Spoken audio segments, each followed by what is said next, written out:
La 22e édition de la rencontre gouvernement-secteur privé que nous ouvrons aujourd'hui est l'aboutissement d'un processus participatif qui a mobilisé tous les acteurs à travers les concertations régionales publiques-privées 2025 tenues du 8 au 22 mai dans toutes les régions sous la présidence des gouverneurs et les concertations sectorielles organisées à Ouagadougou les 7, 8 et 10 juillet sous la présidence des chefs de département ministériels.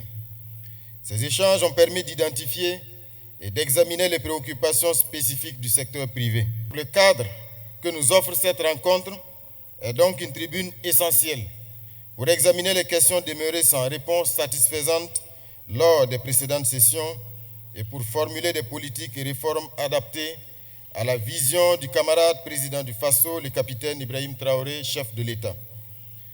Le thème central de cette édition revêt une importance capitale. Développement des infrastructures, enjeux, défis et engagements patriotiques pour une économie durable. Le choix de ce thème s'explique par la faiblesse des investissements privés dans la réalisation d'infrastructures adaptées dans des domaines clés tels que l'énergie, les technologies de l'information et de la communication, l'industrie et les transports.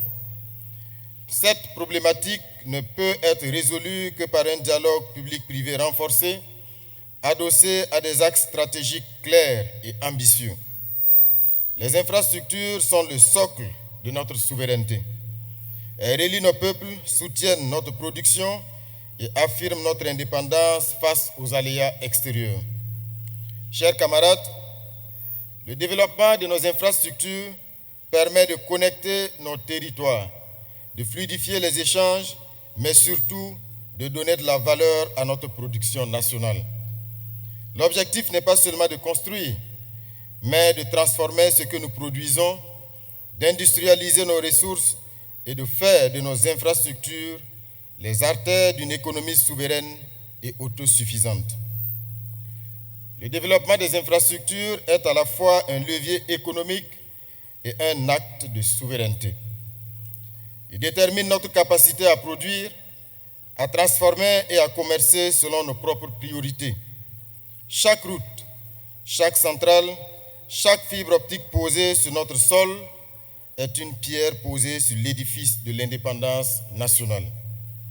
En investissant dans nos infrastructures, nous construisons notre liberté économique, condition indispensable de notre liberté politique. J'invite le secteur privé burkinabé à faire du patriotisme économique un véritable credo. Investir chez nous, produire chez nous, consommer ce que nous fabriquons, voilà l'expression la plus noble de l'amour de la patrie. Notre génération a le devoir de poursuivre le combat des bâtisseurs de la nation, ceux qui ont cru avant nous à la dignité du travail et à la souveraineté du peuple. Aujourd'hui encore, sous le leadership du camarade président du FASO, le capitaine Ibrahim Traoré, nous avons l'opportunité historique de réconcilier la production, la dignité et la liberté. C'est à cette tâche que nous convie le thème de cette rencontre. Chers camarades, je veux rassurer ici le monde des affaires. Le gouvernement, dans sa quête de souveraineté nationale consolidée, a pleinement conscience des défis à relever pour accompagner la transformation structurelle de notre économie conformément à la vision de la révolution progressiste populaire. Mon gouvernement reste résolument engagé à faire du Burkina Faso une destination attractive pour l'investissement. À cet égard, je rappelle le succès éclatant du Forum international Investir au Burkina Faso, tenu les 9 et 10 octobre 2025, avec la participation effective de 1204 investisseurs, dont 491 venus de 48 pays. Ce succès illustre la capacité de résilience de notre nation et de notre secteur privé, déterminé à bâtir une économie forte et souveraine. J'invite le secteur privé national à s'approprier les opportunités issues de ce forum et à s'engager résolument dans les investissements structurants à fort impact économique et social. Toujours dans la dynamique d'amélioration continue de notre cadre d'échange, j'ai instruit le secrétariat du cadre de concertation publique-privée à œuvrer à l'unification du dispositif de dialogue public-privé et de celui chargé du pilotage du climat des affaires. L'harmonisation de ces deux mécanismes qui poursuivent les mêmes objectifs permettra une meilleure cohérence, une plus grande efficience et donnera un nouvel élan à nos efforts d'amélioration de l'environnement économique.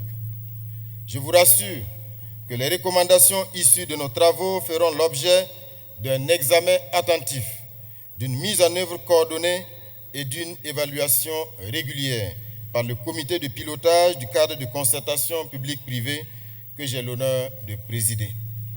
Chers camarades, le développement du Burkina Faso ne viendra ni d'ailleurs ni du miracle. Il viendra de nous-mêmes. Il naîtra de notre travail, de notre unité, de notre foi inébranlable en la patrie. Ensemble, État et secteur privé, nous avons la responsabilité historique de bâtir des infrastructures qui portent notre marque, qui traduisent notre vision et qui affirment notre souveraineté. Sous la conduite du camarade président du Faso, le capitaine Ibrahim Traoré, faisant du Burkina Faso une nation forte, fière et qui tient fermement dans ses mains les clés de son destin. Sur ce, et tout en souhaitant plein succès à nos travaux, je déclare ouverte la 22e édition de la rencontre nationale gouvernement secteur privé. La patrie ou la mort, nous vaincrons. Je vous remercie.